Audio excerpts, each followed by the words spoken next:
முதல் இரவில் பெண்ணின் அந்த உறுப்பிலிருந்து இரத்தம் வரவில்லை எனில் என்ன அர்த்தம்?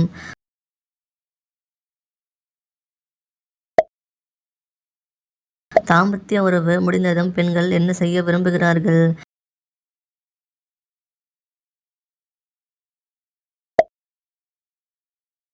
எந்த மாதிரி பெண்ணின் அந்த உறுப்பு பெரிதாகவும் உப்பலாகவும் இருக்கும்?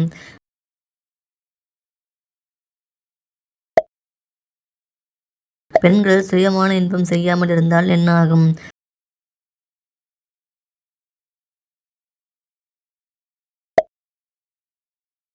பொதுவாக பெண்கள் எத்தனை வயது வரை விருப்பத்துடன் ஈடுபடுகின்றனர்?